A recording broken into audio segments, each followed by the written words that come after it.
call the commission to order. Yeah. Sorry, guys, I couldn't yell loud enough. We're going to call our commission meeting to order on June 16th, 2023. And we are going to have our 2020, sorry, we were talking about 2023. Sorry, I still got COVID brain, 2021. And we've got Commissioner Scott's going to give our invocation, and then the Pledge of Allegiance is by Jenica Standard. Our dear Heavenly Father, we're grateful that we can be here today for this commission meeting. We're especially thankful for this wonderful community that we live in.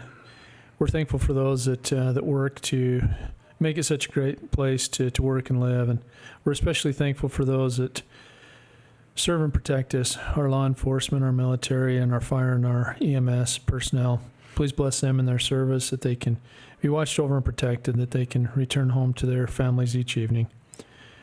Please bless us as we go over the items on the agenda today, that we can make the decisions that will be best for the residents of the county. Please watch over our families as we're away, and we ask for these favors and blessings, and also for rain, that we can take care of our crops and get through this drought. And we say this in the name of thy Son, Jesus Christ. Amen. Amen. Please stand and repeat the Pledge of Allegiance with me. I pledge allegiance to the flag of the United States of America and to the republic for which it stands, one nation, under God, indivisible, with liberty and justice for all.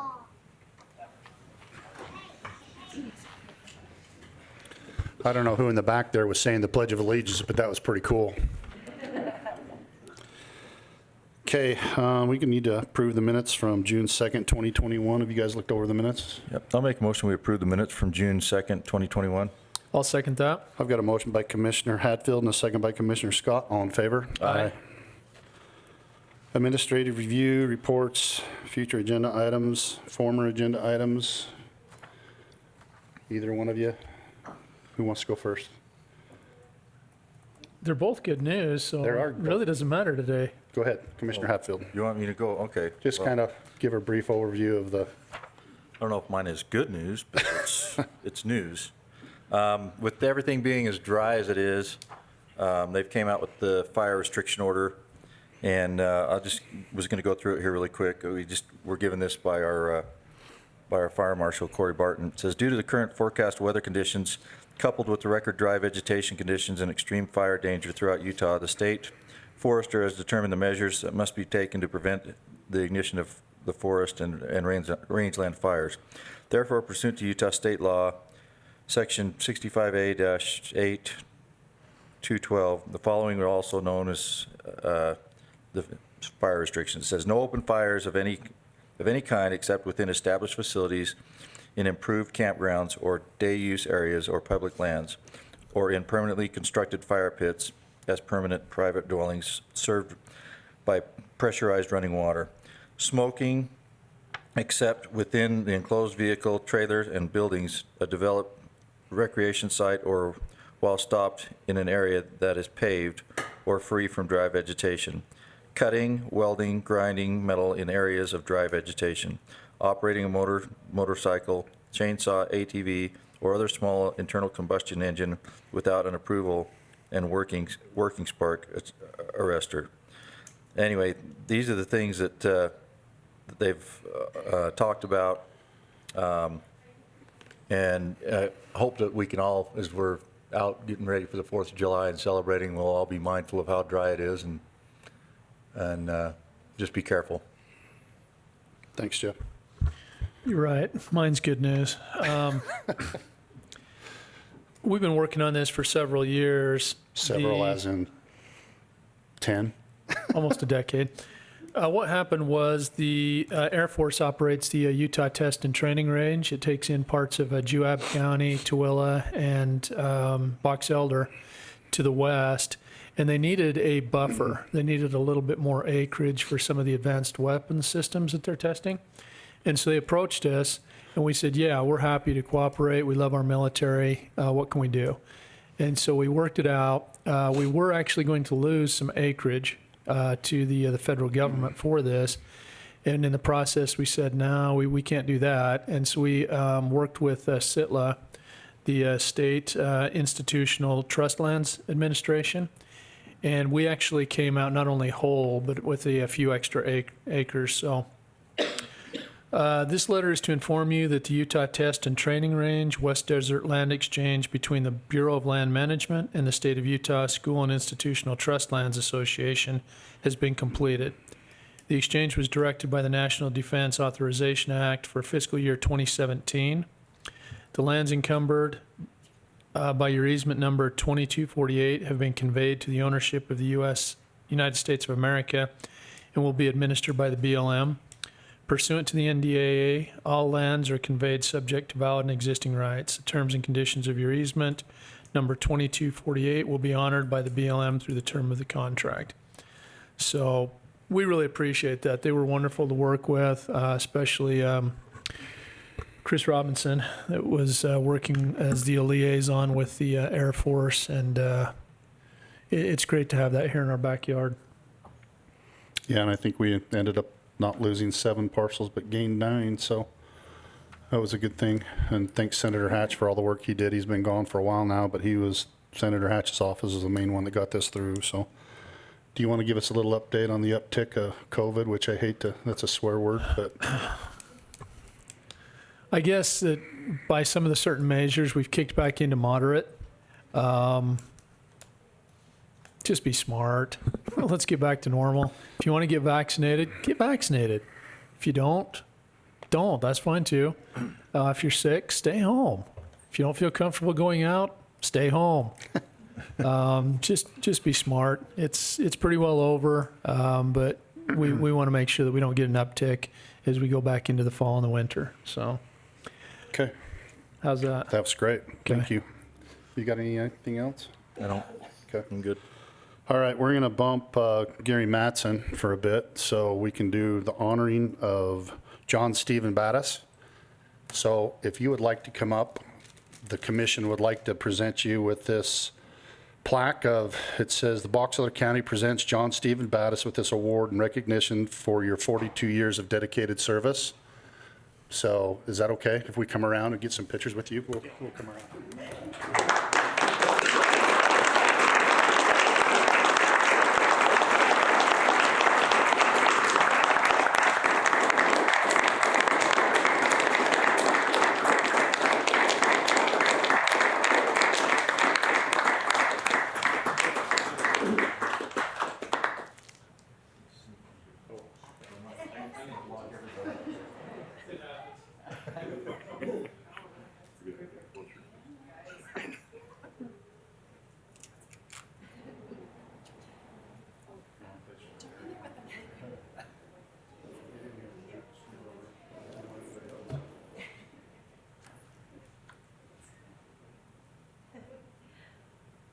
What a handsome group out there. Goodness.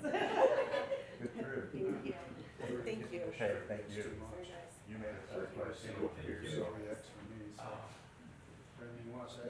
Wow. Oh, no, there's plenty in the county that deserve this.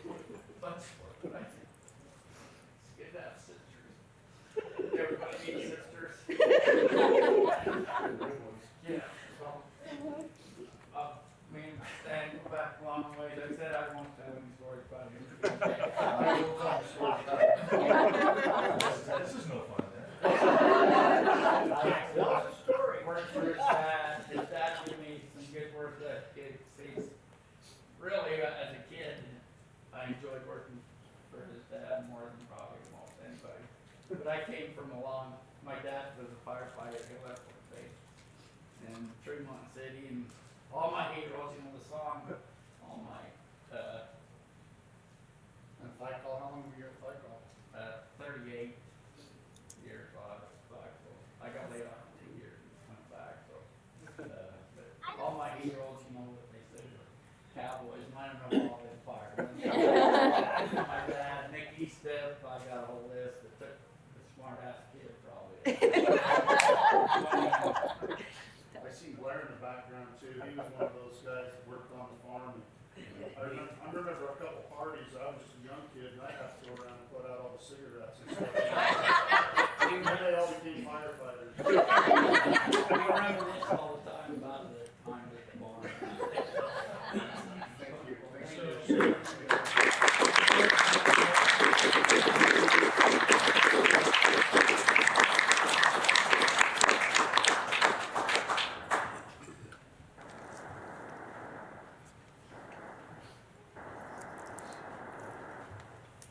And you guys really don't have to stick around. That's why I sent you to the first. So if you guys want to go out and party, Go party now. go to the idle aisle. No offense, none taken. Thanks, you guys. Thank you. Old Second Ward's represented. Go Second Ward. Thanks, John.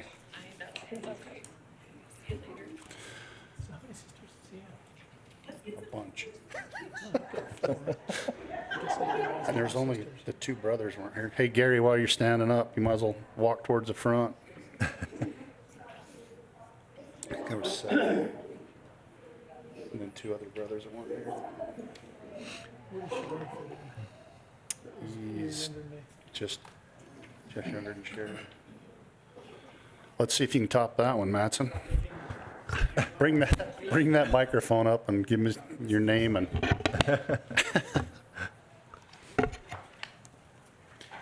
Gary Madsen. What else you want to know? You're from? Honeyville, Utah. There you go. Now just let us know what you need. So we recorded this Freeman Farm subdivision, and on the north boundary, on the plat, got recorded a 30-foot irrigation easement. I'm not sure how that got there, to be honest with you. Well, there used to be an irrigation ditch that ran along that whole border, and my surveyor saw that, and the ditch was actually out in the property, 20 feet probably. I don't know. It was out there a ways.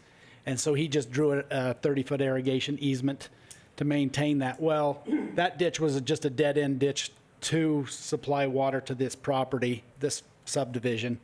And so we've already plowed the ditch in because we don't need the ditch anymore. And that easement is kind of getting in the way a little bit of one of the landowners that wants to build. You know, they need 2 more feet, and they're into that easement by 2 feet. And as I looked at this, I went back and looked at the title report. There was no prior easement there. It just got drew on the plat. And so I'm just asking that, because there's no ditch there anymore, we don't really need an irrigation easement.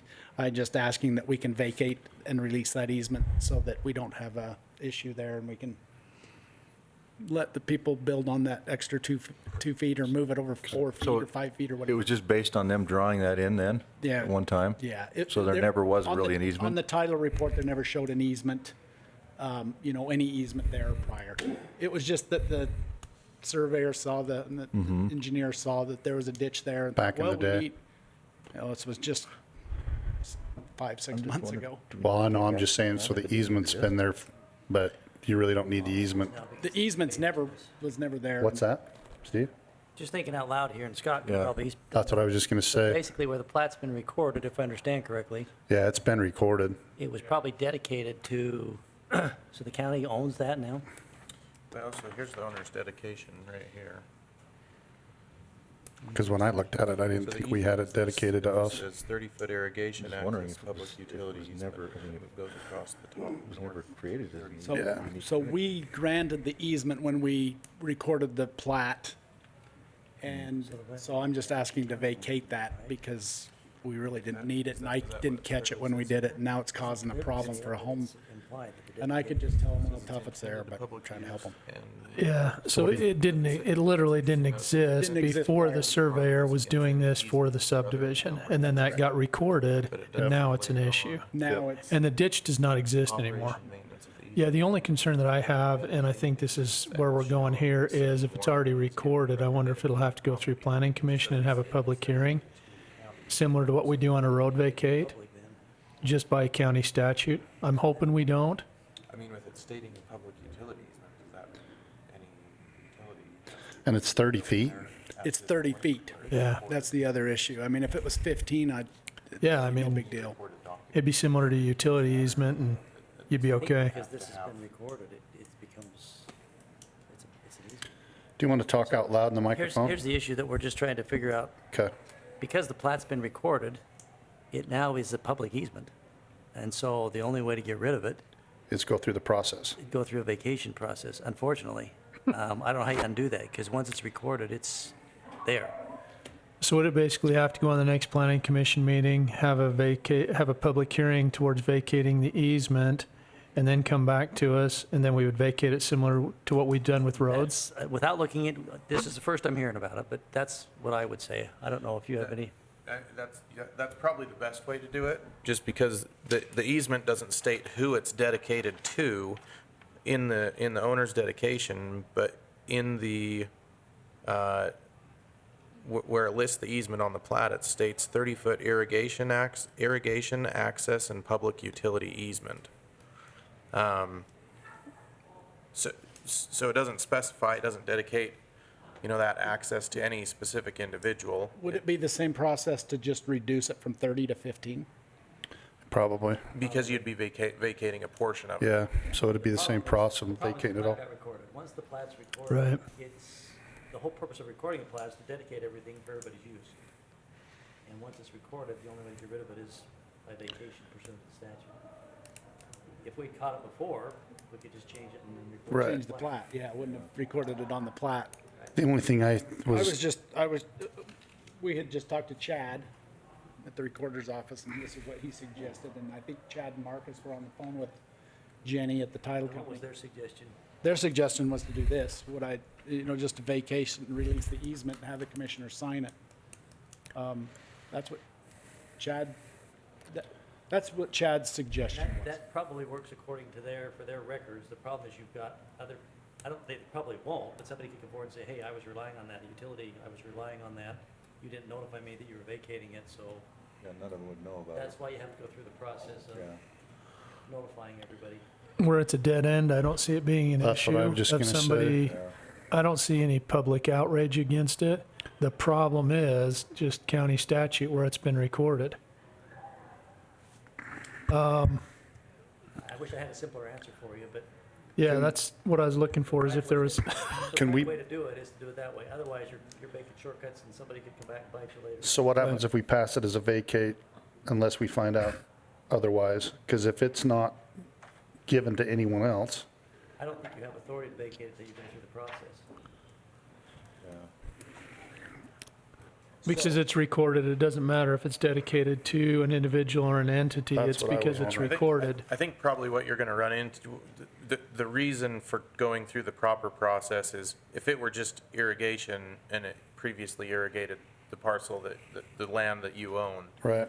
that would be one thing, but where it's listed as irrigation, access, and public utility, by noticing it to the public, then you give the opportunity for someone who may have used it for access or for any of the public utilities to, state their case, So, which is highly unlikely they're going to.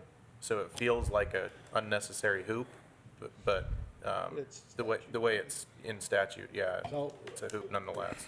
what's that process take, Scott? Just, You're probably 6 to 8 weeks, because our next planning commission meeting is tomorrow, and I don't Can't think get there's on it, time to so- get on the agenda, is there? No, that agenda's already posted, but if you can have an application to us by Friday, that's our deadline for the July meeting. So July 15th, it'd go to the planning commission, and then it'd come back to the county commission after that meeting. On the 21st. What's the chance of having a special meeting so we can get it taken care of on our first meeting? As long as you get the public hearings out of the way. Yeah, And that's why we have the deadline that Okay. far in advance, is to So- notice that. I was just so asking. I'm gonna ask you something you probably don't wanna answer, but if the guy started building Blah, on it. blah, blah, blah, blah, If he blah. started building on it. and when- Yada, yada, yada, yada, We'd yada, be all right yada, to start yada. building on it. Blah, blah, blah, Just- blah. I get it, somebody could come in and complain, but Well, I'm not sure as far as getting the building permit. Would you need the building permit? Well, but I think you building answered, permit was issued, they didn't catch that it was hanging over Oh, the so two. he's already got it? worst case scenario, We've already poured the footings when we. you did the 15. Worst case scenario, you go back to a 15-foot easement instead of a 30, and then that takes care of your problem anyway. Well, as long as somebody didn't argue they wanted 30. Scenario is you tear it down. Well, Yeah, So, I mean, the timeline kind of works out for you, because July 15th is the planning commission meeting, and then July 21st. 21st is our county meeting. commission. so you're about 5 weeks. Yeah. You probably can't get 2x4s by then anyway. We're sitting there. So there's no heartburn amongst the commission. It's just a matter of going through the process with planning and zoning, just to go How I through it feel. right. I The legality. would love to do it today if we could by statute, That's what I was because, gonna I mean, say. how do you have an easement if it doesn't exist, if it's a dead end and the ditch is gone? Well, And so I understand where you're coming I understand the from. attorney's point, and that is it also Yeah. says public utility easement. Right. So I get that. Well, I'd hate to have it come back and bite you if we don't do it right. I mean, I brought some other things that would just amend it to 15 foot if that was going to be an issue. Instead of just vacate the whole thing to reduce it to 15, I could do that. I don't mind that either, but Did you bring your thing from the guy that did it and say, no. Now, keep in mind, this is the first time I've heard anything about it. I'm happy to look into it a little further and see if we can find a simpler way. Just at first glance, that's what it looks like to me. Okay. so honestly, I wouldn't have a problem with entertaining a motion on that aspect, that if you look into it and find out that we can vacate it, then we can sign the documents without having to go through the Well, I'm process. not sure that the issue. I'm realizing I'm putting it What I'm back saying on is you, I don't know but if it would be a vacation or just an amended plat. I mean, I want to look at that issue. Can we file an amended plat, which would decrease the size of it? I haven't looked at that That'd yet. leave it open. So because I've sold lots, if I amend the plat, then I'll have to get signatures from every Probably, landowner. yeah, That's why I was trying to go this route. That would just, take care of it. you Yep. know, remove it.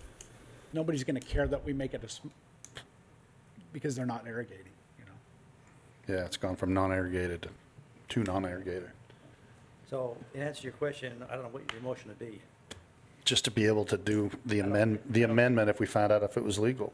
but I don't think you want to make a motion. We can do whatever we want as long as you. That's leaving it not quite a open. good That's like, Hey, I don't have to make the motion, that's up to these I don't guys. want to leave an open-ended motion.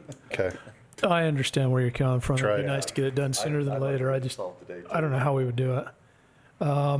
If you do find something though, Steve, and it doesn't take it going through planning commission, I'd be more than happy to just notice an emergency meeting, just to do something at the commission level, if we could do something like that, if you do find it. Right. And we could put that together 72 hours. Be fine with that. Okay. okay, thanks, Gary. Thanks, Gary. Thanks, sir. Sorry.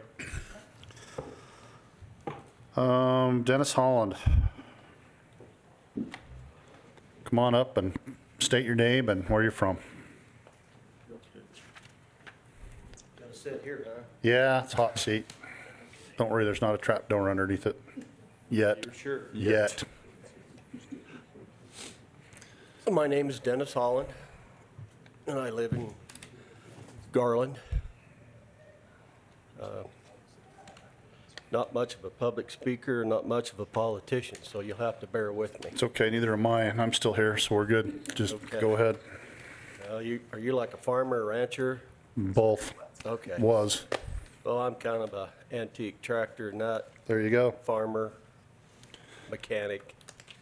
So this is all kind of new to me, but talking to Scott, I kind of got on I like to get on the box elder site, see how things lay out. I didn't realize that the piece of land across from me had gotten sold until I saw perk test being done, as far as that goes. That's, You're gonna have to put that mic up close to you Oh, because sorry. it's on record, so they have Okay. to be able to hear you. Okay. You're fine. so that's when I decided I'd get involved.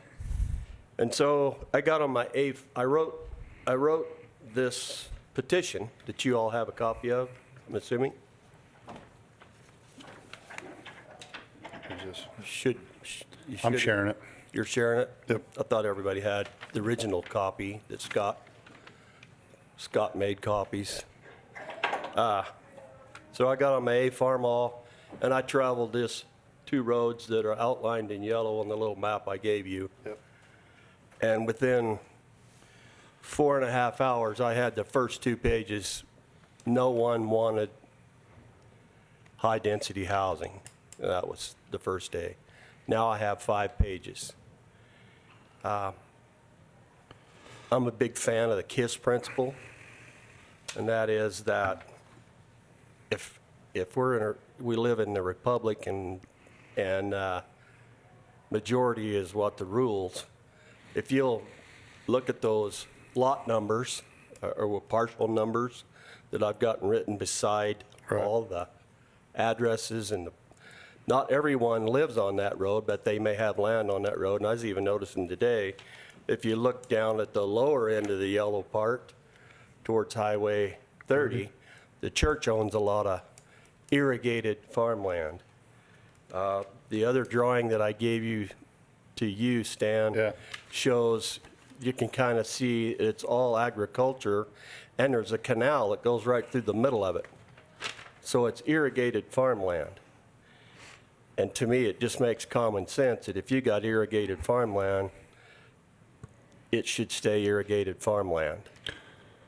So high density, because even with, Commissioner Scott can help me with this because he's on the planning commission, you still can only have, is it half acre or quarter acre for septic? Half acre is the kind of recommended minimum size. I've seen .51, the Bradbourne subdivision Yeah. is .51. Generally, the health department will not approve a septic for a lot that's under half an acre.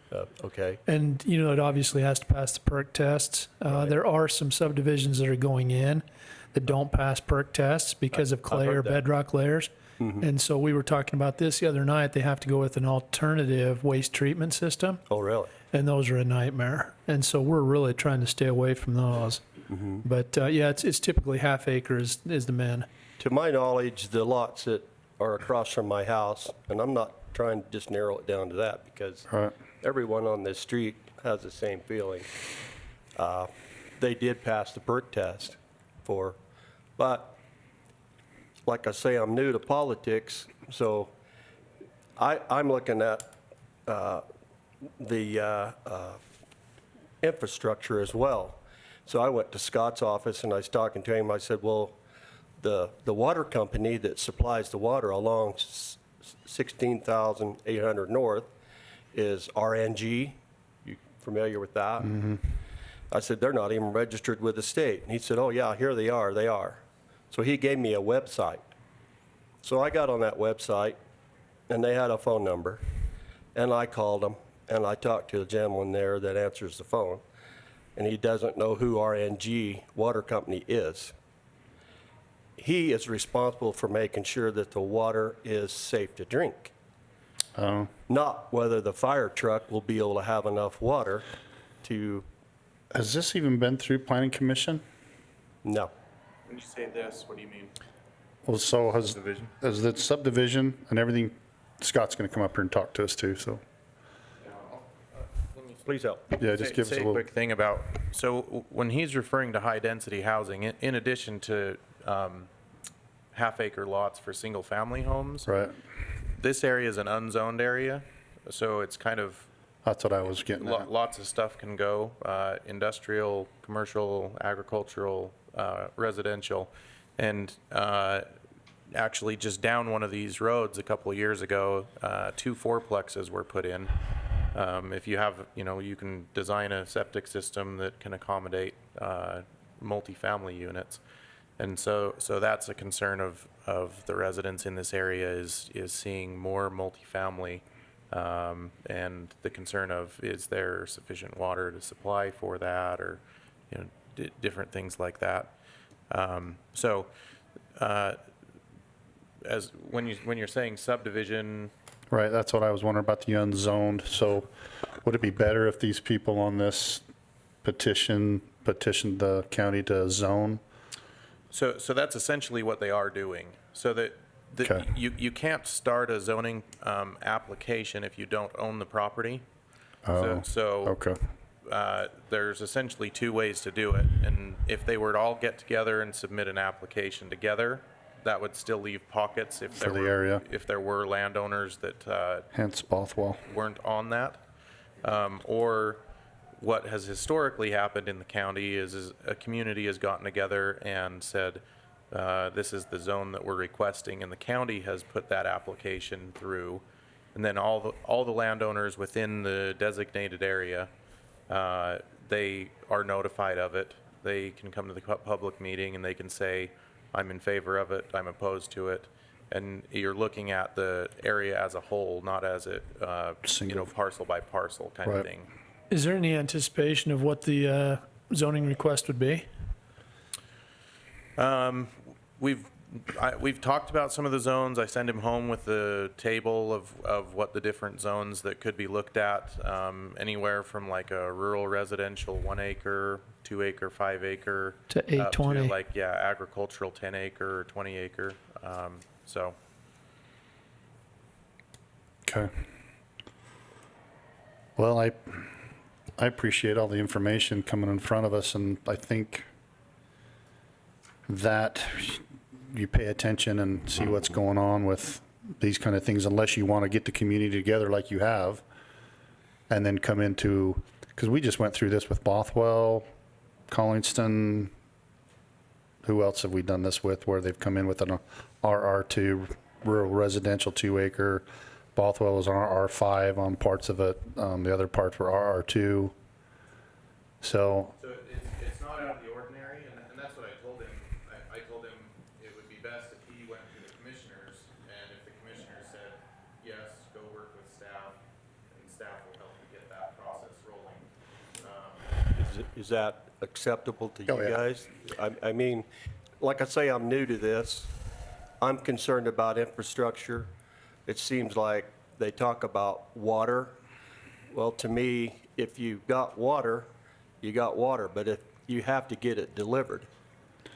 And so, and that might be a big thing, because that's something that, I mean, they might not even be able to get water rights and/or two. Because if RNG, because I thought that was Yukon, Riverside, North Garland. Riverside, North Garland. on these two streets, that's who RNG. that is. Okay. So, Have they got hookups? Depends on who you talk to. one developer has 5 hookups for 5 half-acre lots, Okay. as it is right now. I think you're going about this the right way by talking with the other neighbors and the folks that are concerned. My suggestion would be, you know, what Scott has mentioned is to meet with your neighbors and kind of come up with a plan of what the preference would be for a zone, because it does need to come from you. It's not something where the county's going to come in and zone it.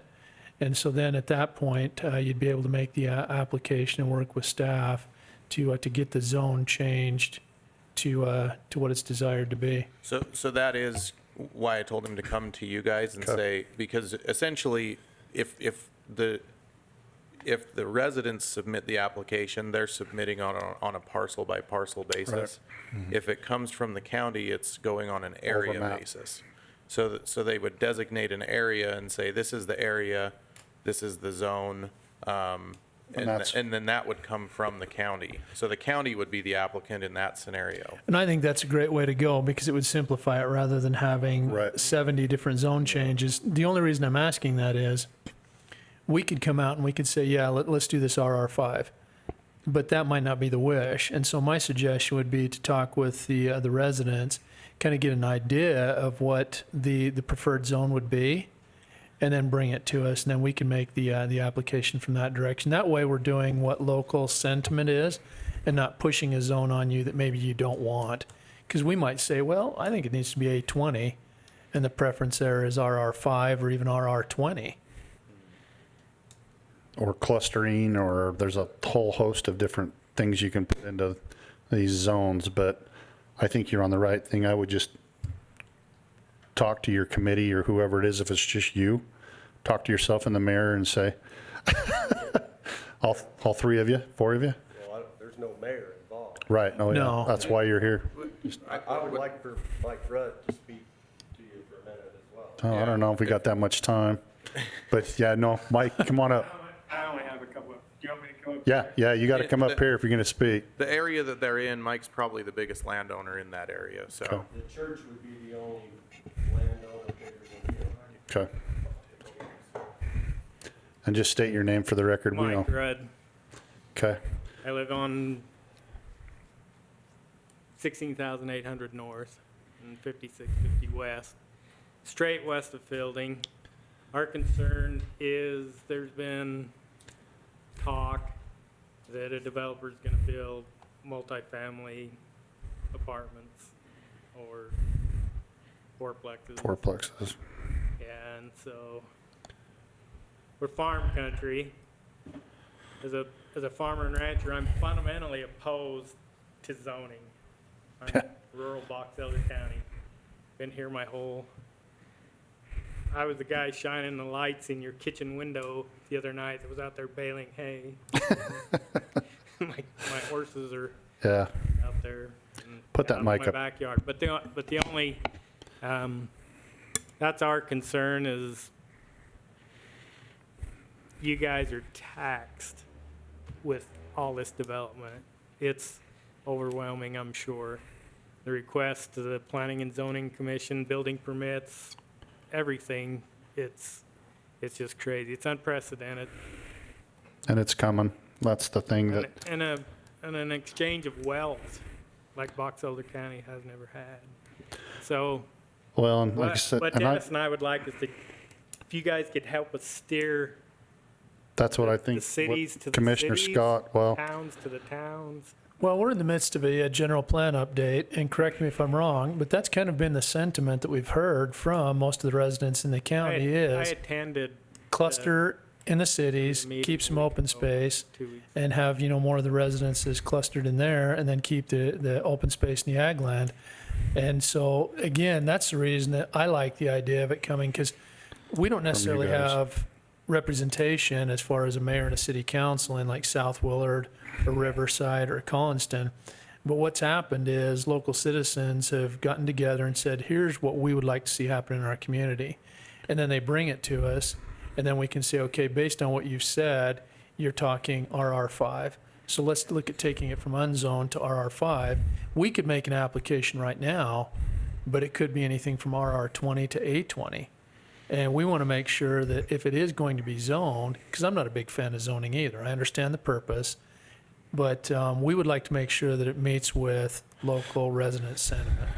Yeah, I should say I'm fundamentally opposed, but it's, yeah, it's got to the point where, years ago, you farmed a farm for 25 years, and you was able to maybe purchase a farm, or the family would keep the farm, but it's a whole different animal today. And it, well, and then we go back to the plain fact that, yeah, where I grew up, yeah, East Tremont's full of houses, where my dairy was and everything else is gone. we just like to steer it, try to keep it rural. So, That's our so goal. if these guys visit with their neighbors, then they Yeah, can just come back and work talk with to Scott, and then Let's start the process. we go from there. I've studied the different, he gave us the 4 designations of, Okay. that would be rural type agriculture and, And that doesn't mean it can't change, and it doesn't mean it can't be generational. We were just on a call the other day with Willard, and there's an opportunity for a guy to buy 50 acres from a family because the parents had passed on, but they want to keep it into an orchard. yeah, So they were looking at trying to do high density, like on the road, and then everything else would actually be kept into, I think it was 40 acres back into farming for perpetuity. yeah. So, there is those type of things out there that people are talking about, because you're right, we're not a secret anymore. Yeah, So, there's just a grundle of farm ground with one farmer selling, and there's, has anybody talked to Plat. anybody from the church to see how they, we have. No, I just thought about that this morning. I need to talk, because there are several, the church does own a lot of the land Yep. along 6,000 there as well. So, yeah, I think that would be a good thing when you start talking. Thanks, Mike. Thank you. Yeah. Thank you. So I would talk to the church too when you start going back into this and getting them to be a part of it and saying, they're looking at a unzoned to some sort of a zone. And then let Scott know what you want to do, and then go through the process of the zoning, planning and zoning people, and we'll go from there. so my understanding is then you guys are okay with you guys doing the application When your community comes Oh. back. rather than, doesn't sound like it worked very well for individuals. No. Oh, Because every person along is going to want a different zone. Not unless you were Mike or Well- the church and came up with, I've got 500 acres and I want to rezone this. Scott hit it on the head. I mean, Scott's brilliant at this. This is what he knows and does. It would make a lot more sense for all parties concerned if we could come up with a common zone that everybody in your area Right, feels that we okay can with. deal with. Because then we can do it one time. Otherwise, we'd Yes. have to do it parcel by parcel. We don't want to do And- that. I mean, the time and the expense would be a nightmare for everybody concerned. Yeah, okay. I know I'm out of time. I just want to make one statement, and Sure. that is that I've presented to the council a petition that says these residents Do not want that. prefer not to have high-density housing. And if you compare the number of homes on the road to the signatures, I've got the, what do you call it, partial numbers on there. We're already looking at 90 to 95% of the people are opposed to it as of today. And they'll have plenty of opportunities to come do that through the process. So, Okay, I just Yeah, that would wanted be a to- thanks, public Dennis. hearing. We appreciate your time. Thank you. Thanks, sir. you. Coming. Nate, I think you're up. Thanks, guys. Thought it was Sean. Oh, we Oh, skipped wait a minute, I Sean. skipped Sean. Sean. I knew it was one of those guys in the back row. Sean, come on up, sorry. I got too many X's and crosses through my, I can't even do it when it's in front of me. Sorry, Sean. No problem. Thank you for letting me have a few minutes. I actually have a presentation. I don't know. Oh, okay. I'll try to move through it fairly quickly. But I Oh, there you go. Wow. seeing some of this, You guys tell me what buttons to push, and I'll push them. I think seeing some of the graphics might help the conversation. So I'm going to actually turn this way too so I can see it. If you would just go to the next slide. These first few slides are just a brief overview of the growth that Tremont City is experiencing, and I know everyone throughout the county is as well, but this just sort of illustrates, I think, the point of where the city's at and where we're going to be in the future, which these are subdivisions under construction in Tremont. And if you look at the totals, there's about 500 lots somewhere in the construction stage. If you go to the next slide, you'll see the number of building permits that we've issued over time. Wow. And you can see, you know, in 2021, and we're halfway through the year, we're above 300. Now, granted, a big portion of that is related to Wasatch Development's Behind Shopco. apartments. Yeah, right behind Shopco. But if you go to the next slide, you'll see essentially all the pressure that we're seeing within the city limits, and you can see that parcels that are on the city's boundaries. So everything in color is within the city limits, and everything in white is either Garland, but for the majority, it's unincorporated Box Elder County, at least the areas that I want to be focused on and talking to you today. So we're seeing the need to continue our planning efforts. And if you go to the next slide, there's a brief summary of what we've done over the years. And this is just a small piece of it. But I think one critical planning piece, and I wasn't here for this planning process, but it was the UDOT Emerging Area Plan. And it was done at a regional level, and maybe you've heard of it. The county certainly participated, and a lot of governmental entities did. I'm going to talk about one of the key findings on a future slide here from that planning process. But we've also been and completed our transportation plan, and we appreciate the county because the funding for that plan came from the corridor preservation, and that was a really big help for us in creating a transportation plan. Now that we have that plan in place, we're trying to integrate our land use into that transportation plan based upon, you know, the corridors and the widths and what makes sense. And a future planning process that we're going to undertake is our annexation policy plan to update that. Now, we do have an annexation policy plan because without it, we couldn't annex.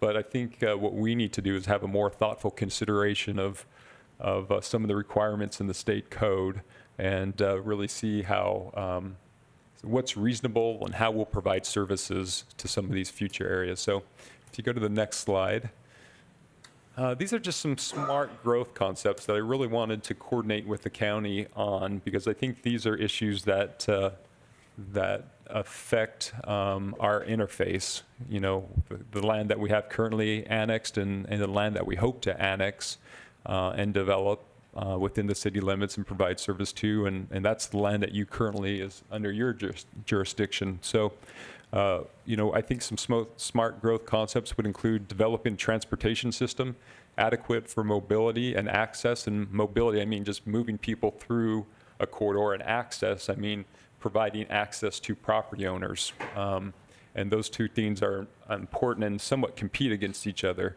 a little bit, because the more mobility you have, more free-flowing the traffic is, access is more limited. So with that, develop a land use pattern based upon the transportation system, eliminate islands and peninsulas within the jurisdictions and service areas to the best we can.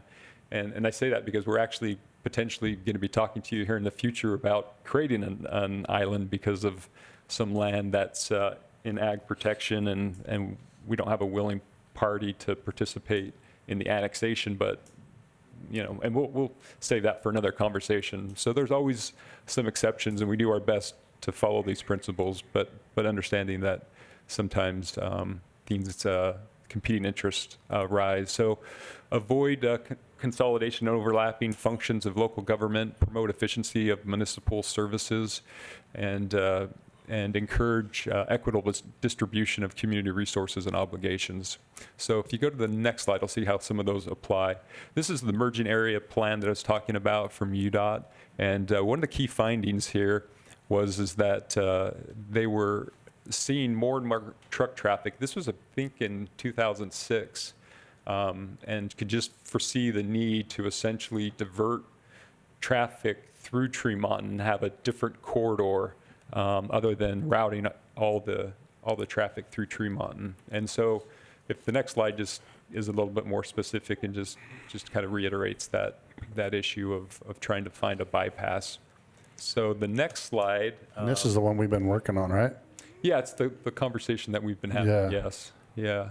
So if you go to the next slide. So this is just an aerial view that shows you a little bigger picture and kind of illustrates the point. I think all this area is south, you know, and that red line's Iowa string, and you can see that yellow dotted line is circle is just, you know, just a geographic area. And there's a lot of land, obviously, there.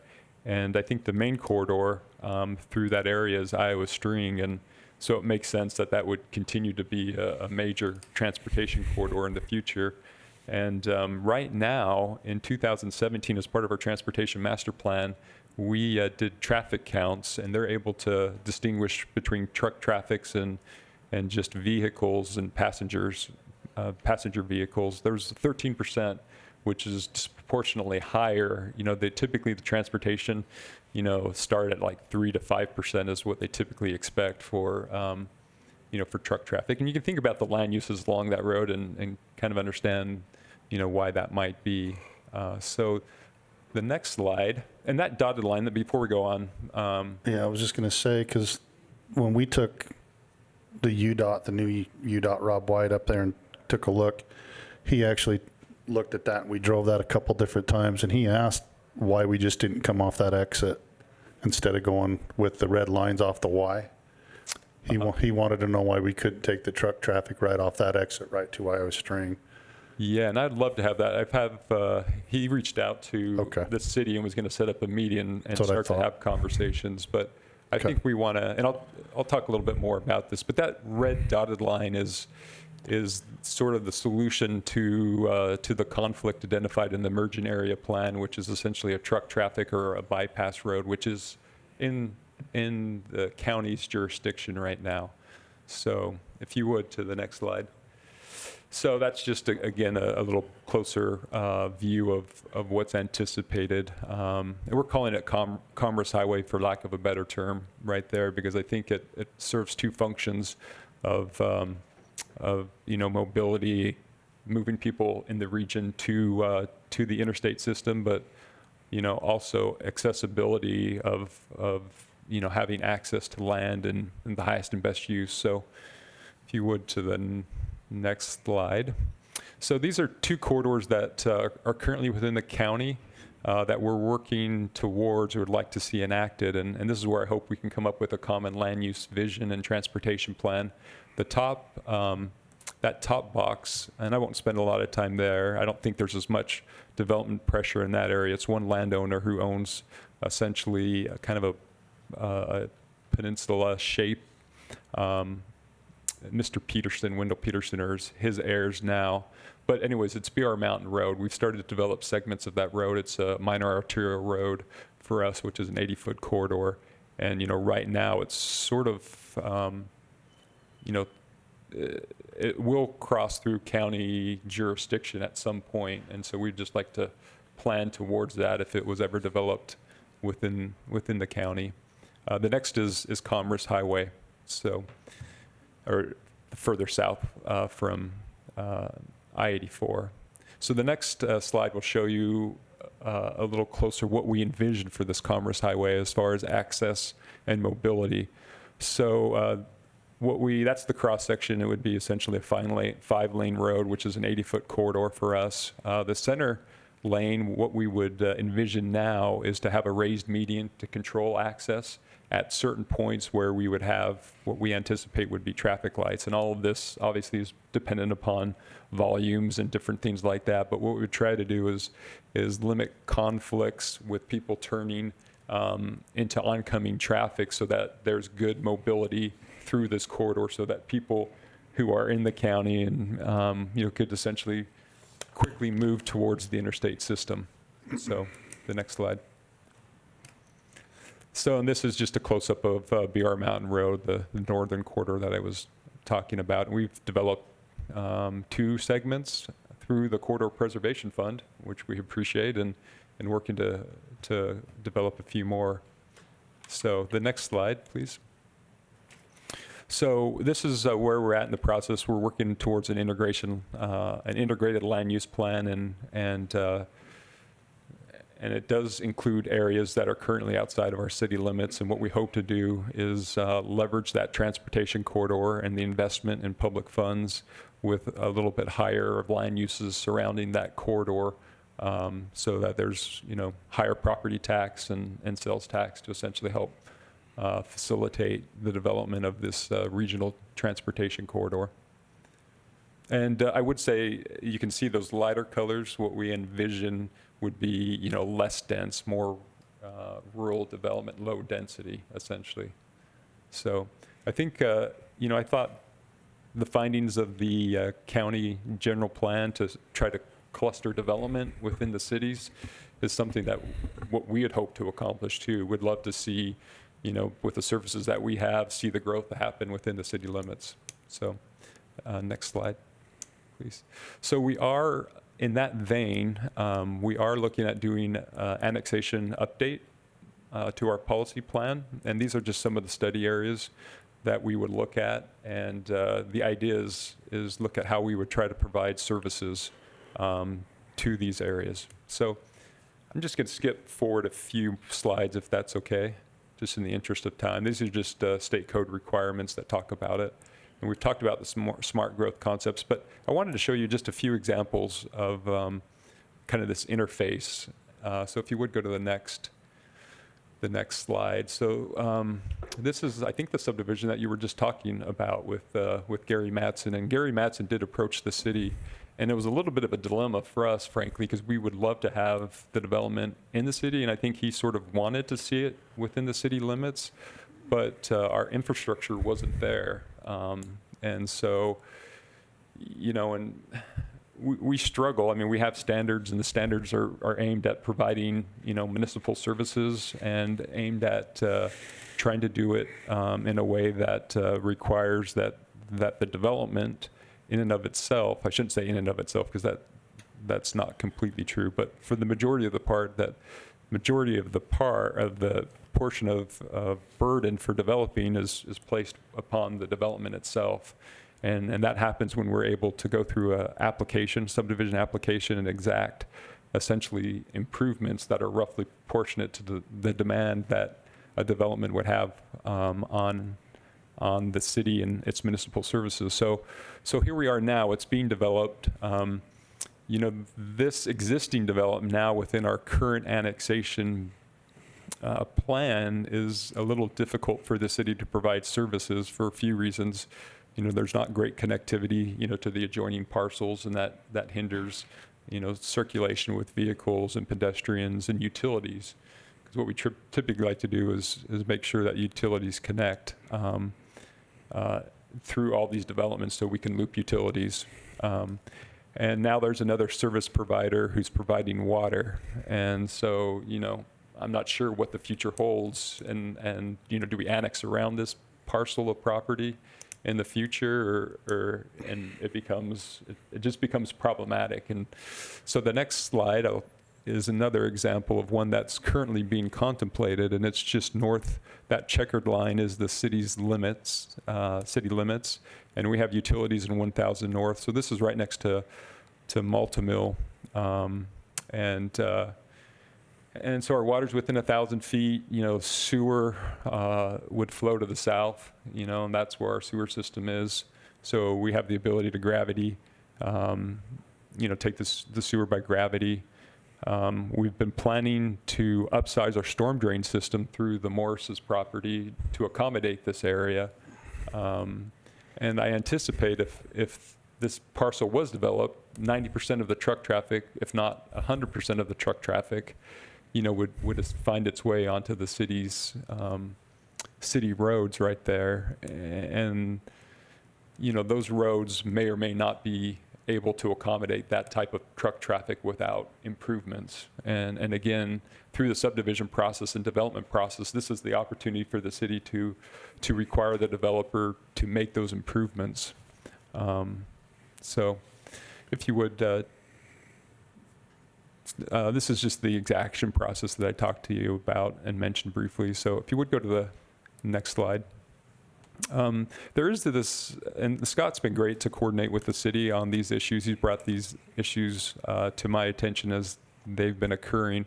But this is just a statutory requirement in the code that talks about the cities and counties coordinating as it relates to urban development within the city's declared annexation areas. And there's certain thresholds and opportunities for us to exchange thoughts and communication. And we certainly would want to do that. But ahead of that, I think we'd love to come up with this, these common visions of transportation and land use in these areas. So I think the very last slide will kind of summarize what this could look like.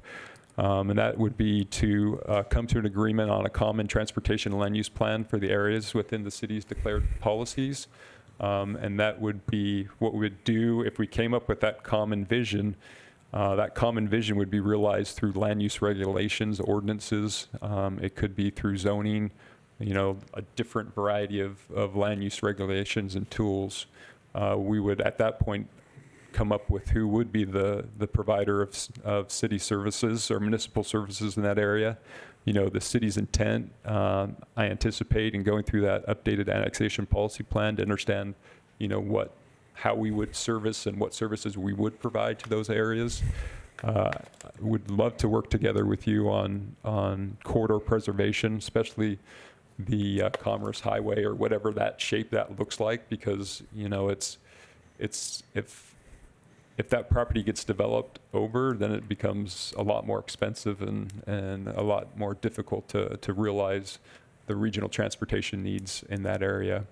And or we could enter into a development agreement, that talks about how we would essentially work together in some of these areas where we interface.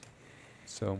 And the only things that's really holding you back right now is the plain fact that your sewer doesn't cross the highway, and then the water restrictions that you've got right now, right? Well, and frankly, that was part of Gary's calculations, is because we do exact secondary water in order to provide. And so, he was weighing all these issues, all these costs for development. But we are working towards, in fact, we, here a couple of years ago, we went through the process to acquire, through the Western Inn, corridor for the water. So we have the easement and the water line stubbed all the way to I-84. Right. And so, at this point, we would just need to go under, not just because that's a big undertaking.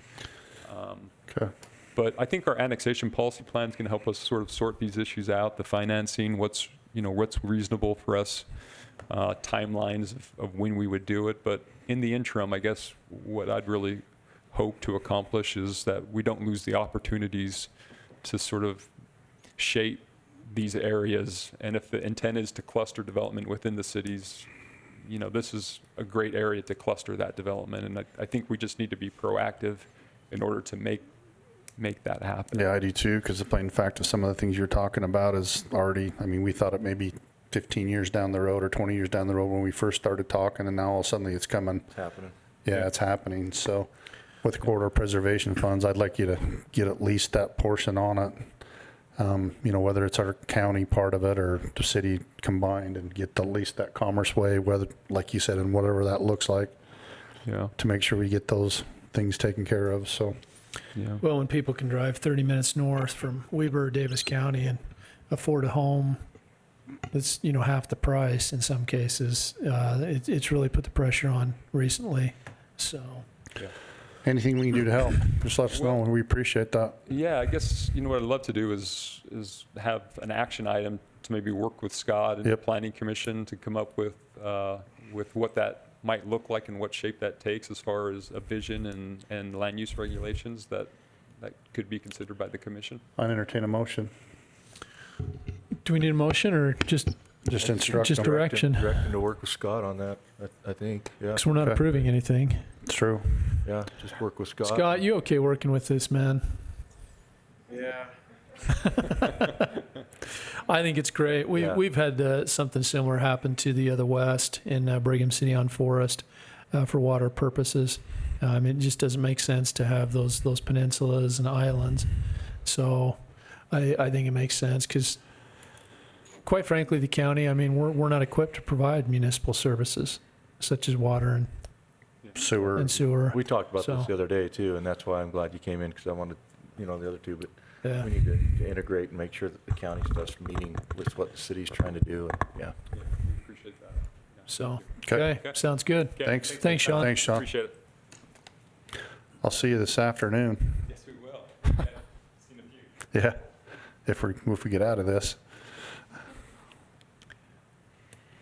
Okay, now Nate, sorry, buddy. Should have got you in before that. Sheriff?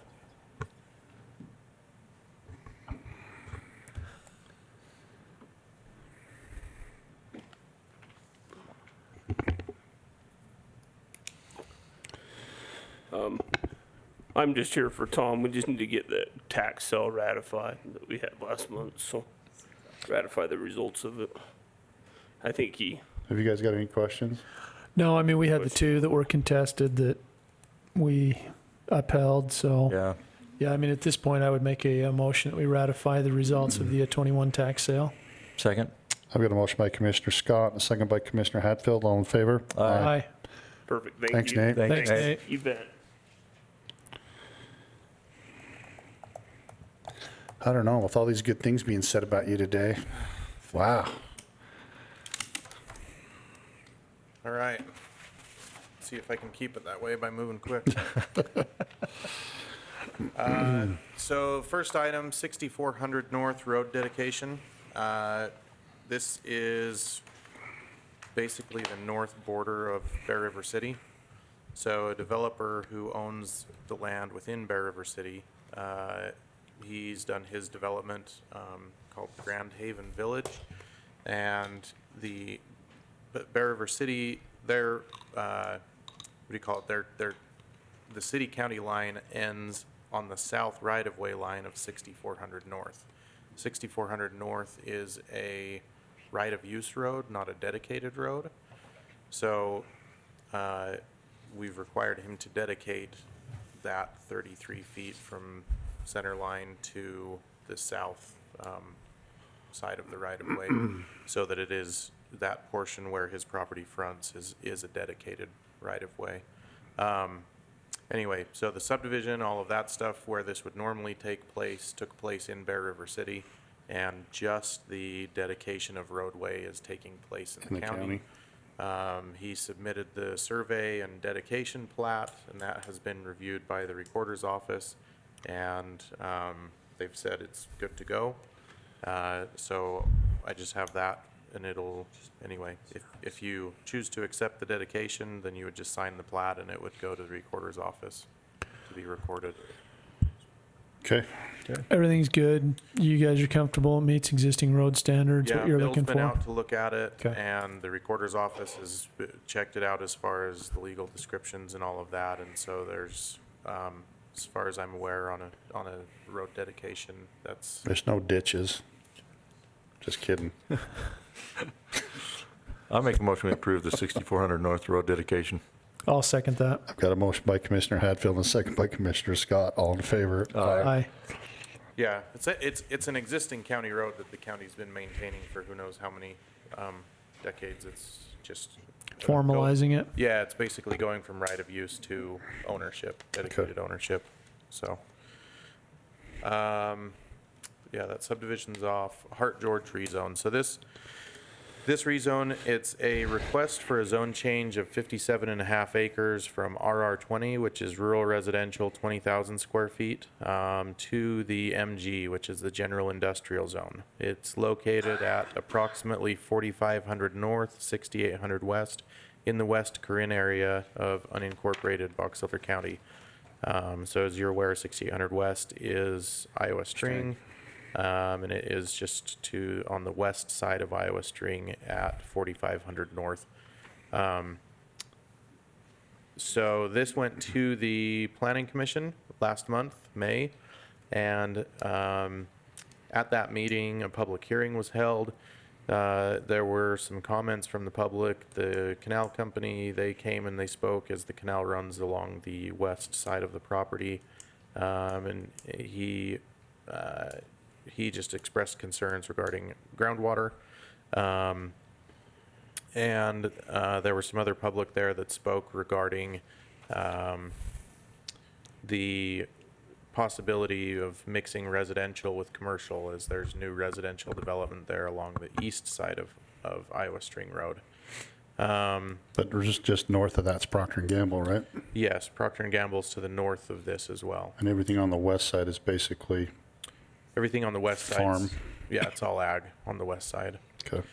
Yeah, so you've got, north of this property is currently zoned RR2, and its use is agriculture. To the west of this property, is, RR2 and it's agriculture. To the south of the property is RR2 and RR20 and it's agriculture. To the east is RR20 and it's, rural residential. And if you go to the northeast, kitty corner, that's where you would find P&G, which is zoned the general industrial zone. With that being said, after the public hearing was finished, the Planning Commission made a motion and they forwarded a recommendation of denial regarding the rezone. And their findings were based on issues of the high water table and that the industrial not being conducive to the rural residential area, and also the West Corinne Community Plan shows this area zoned as the RR20.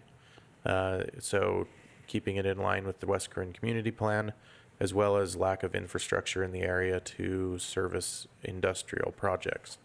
So those were their findings and their recommendation on this particular application.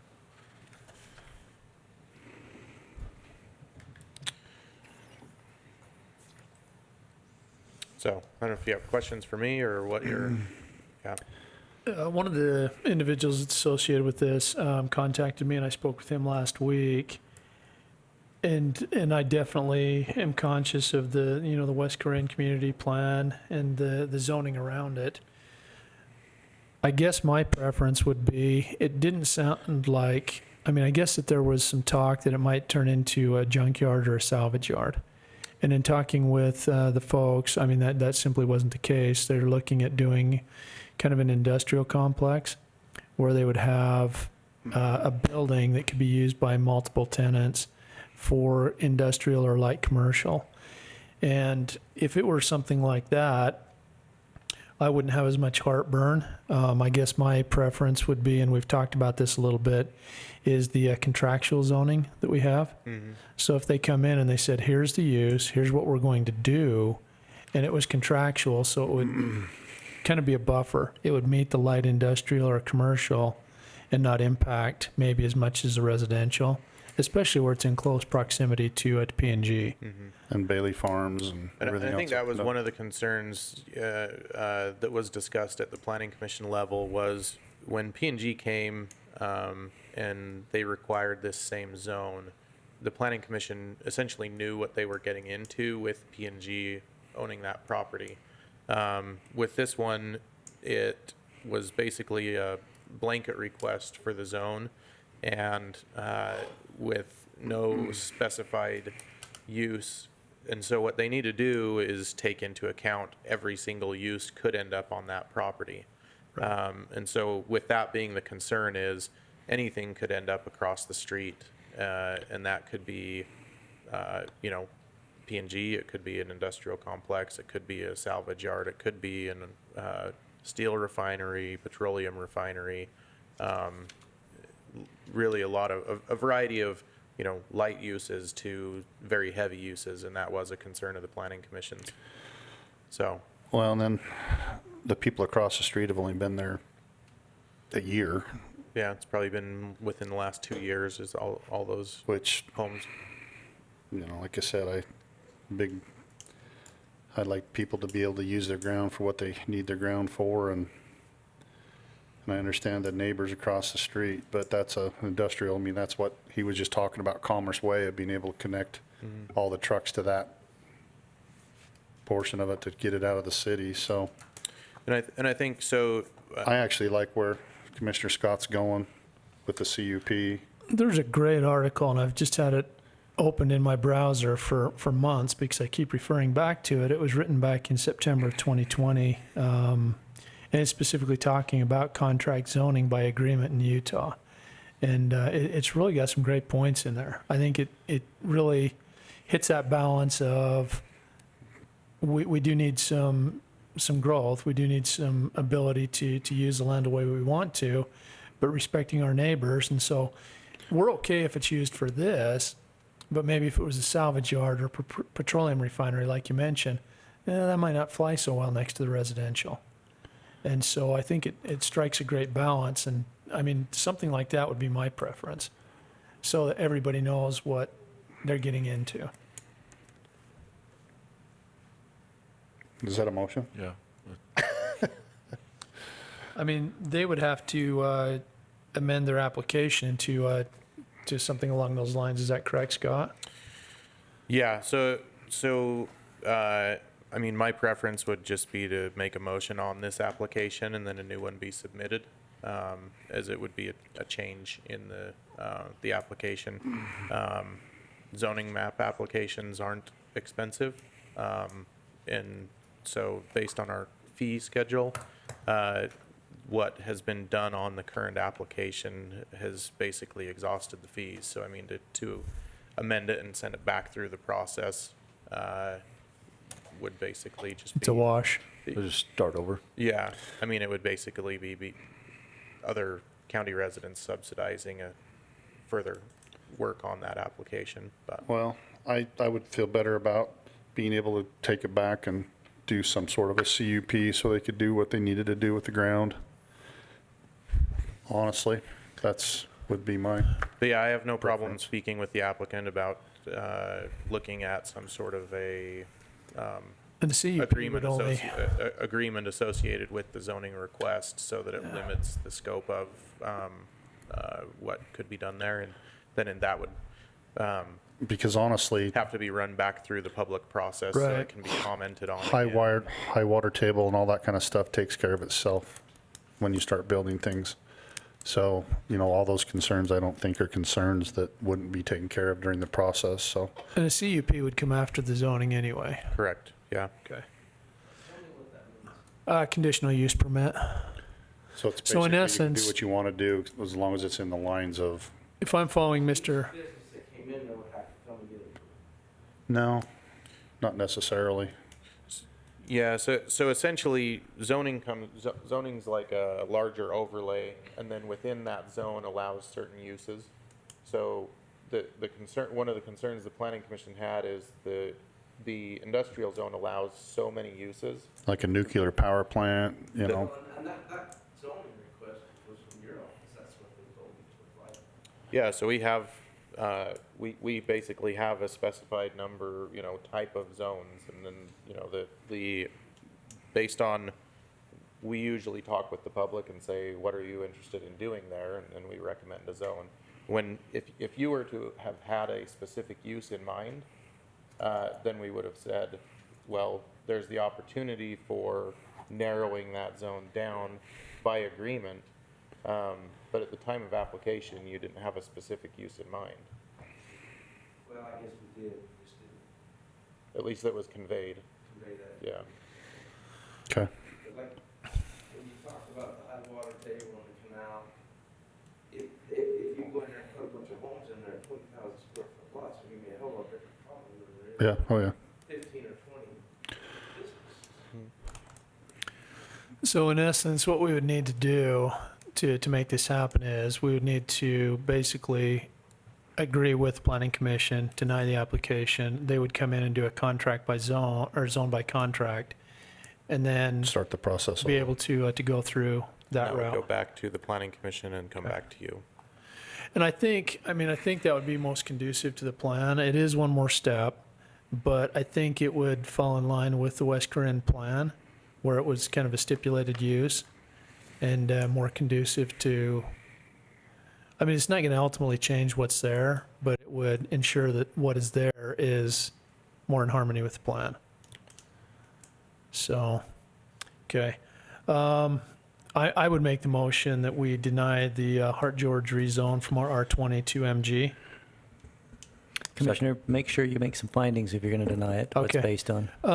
Following up on the recommendation of the Planning Commission based on the West Corinne Community Plan and the concern about the uses associated with the MG zone. Second. I've got a motion by Commissioner Scott and a second by Commissioner Hatfield. All in favor? Aye. And then just to follow up with that, is be able to just go through the process again. Can I ask one other question, Major? So, the big main gas lines they put through there 8 years ago, whatever it was, so they go right through that property. So does that not Make it make an, it more of a commercial development than a residential development? Do they go right through that? No, they'll just get a utility easement, and as long as it's not right on top of the line, you can build just about anything there as long as it's zoned.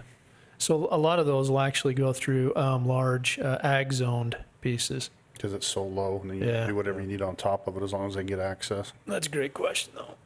Okay. Well, sorry, Thanks, but Mr. Lyons. at least we'll still get back. When can I meet with you about redoing this application? Right now, if you want. Take him to lunch. Look at you. Do you want to sign this? Oh, whatever you need me to do. Yeah, I'll stand up. Does the dedication need an attest?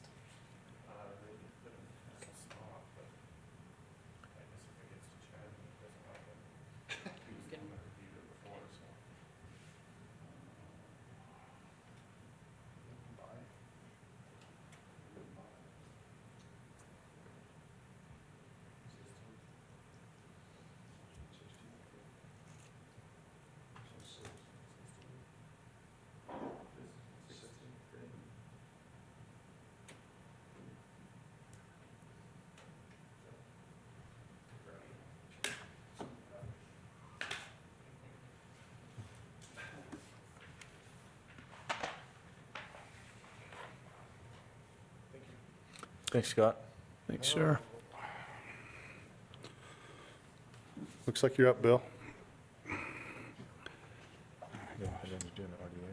Yeah.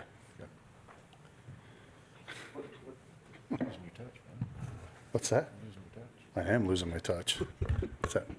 One? Today I have to present, and we forwarded on the contract from Utah Forestry, Fire, and State Lands, a grant agreement to do some riverbank stabilization along the Bear River, along the Bird Refuge Road, where we have an issue approximately about 300 feet where the side of the stream, the river, is eroding into the shoulder of the road, and we're needing to stabilize that by coming in and doing the work and adding fill and extending and armoring that section of the shoulder next to the river right there.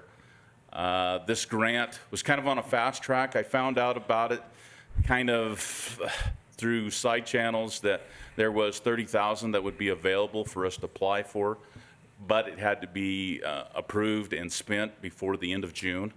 So currently we are into that contract, but we also have the option to bow out of it if we want to. So I just want to make sure the commission is good proceeding with that grant agreement for $30,000. They'll match our cost 1-to-1. So if our overall project cost is $60,000, they'll match it $30,000 and not to exceed $30,000. But if we're under, it's still a 1-to-1 match. And we should be pretty good at that. I think so. I think That's what we'll I be thought. pretty close in my estimation of the materials of getting some of the rock. We had to get some of that from Geneva out on Little Mountain, the size that we needed, and the recommendation from the engineering firm to do the fix along that stream bank right there. So We appreciate you getting this done so quick, so we didn't have to put a road back in. So have you guys got any questions? No, I don't. I really don't see a downside. And you've looked at the thing, so we're okay on the agreement, I'd so. make a motion, we approve the Bear River Bird Refuge Road Bank Stabilization Grant Agreement 2112. I'll second that. I've got a motion by Commissioner Hatfield and a second by Commissioner Scott. All in favor? Aye. thank you. Thanks, Oh, Bill. and Thanks, one Bill. other note, we do have a stream alteration permit and a floodplain development permit, and we started work today. Okay, thank you. Thank you. Thanks, sir. Thanks, Bill. Have you, yeah. I'm going to take a recess from our regular scheduled meeting and go into an RDA. At the top, it'll say RDA, up at the top of the, no, up at the top of your, like your open folder. Yeah, there's nothing there. Unless, oh, there we go.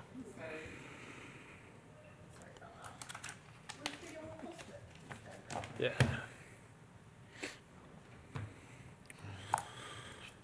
Are you ready, Marta? Present, or let me view. I knew how to do this before we switched. Shazam. Okay. Yep, you're on tape. Okay. Welcome you to the RDA meeting Wednesday, June 16th, 2021. Looks like we need approval of minutes on March 25th, 2021. I'd make a motion that we approve our minutes from March 25th, 2021. Second? I got a motion by Commissioner Scott and a second by Commissioner Hatfield. All in favor? Aye. Okay, did he ever get back with you changing the dates on this contract? I haven't heard anything from him. I just seen this morning a text while we were here that he transposed stuff and he'll get it back to you ASAP. So, Yeah, I haven't seen anything. so other than that, you're okay with that Can we contract? approve that pending the date change? That's the Yes. stage one? Yeah. Yeah, I think that was it. I can't remember the email, what it said, but I think that was it. That's all it was just that date change. One was prior to the other one, so. Yeah. I guess the only thing that I saw in that is I noticed that either party can terminate for any reason with 30 days notice. Yeah, But if we do, there's no proration of payment. So if you terminated it 30 days into a new contract year, you pretty much, I'm done. yeah. Okay, there were a couple other points here that I pulled this up. They were shown as expired on the Division of Corporations website. They need to fix that, their business. I don't not know that. So when I always do a check just to be sure, Right. and it was shown as expired Okay. since 2020, December 2020. I don't know if that was an oversight or what, but that needs to be resolved, COVID. probably. Then we talked about having a set duration rather than just an indefinite contract. I don't know what your thoughts are on that. Okay. And then the last one was their confidentiality agreement. They wanted after so long to be able to disclose things they'd learned, and there's no reason they should keep it confidential forever. Okay. Those were the 3 issues. So I'd make a motion with those 3 issues in mind, and then we'll work on getting those 3 issues taken care of. That was, I assume that was forwarded to them, do they? Yeah, this? well, he just barely got back from someplace last night. Okay. So will you forward me that again, and I'll make sure, well, you've got his email address also? I don't know, I can check. If not, then let me know, and we can CC me on it, and make sure Jeff's CC'd on it too. So you want, okay, I'll make a motion, we approve the contract 2101 with Jeff Hartley and Sage Government Solutions pending the date change, and then also, what was the There was- Division of Entity. Corporations. division appropriation Their entity had expired, right? and what was the third one? Set duration and then the confidentiality. So Okay, saturation and the confidentiality. I will second that. I got a motion by Commissioner Hadfield and a second by Commissioner Scott. All in favor? Aye.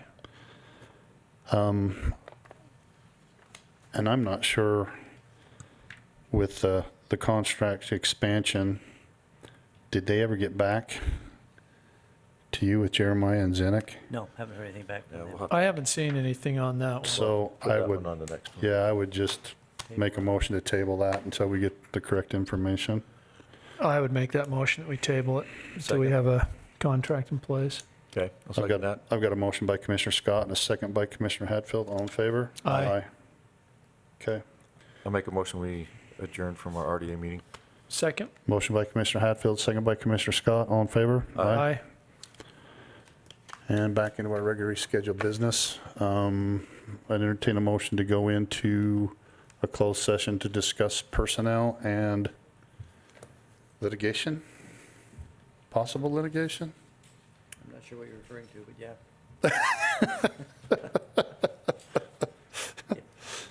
Okay.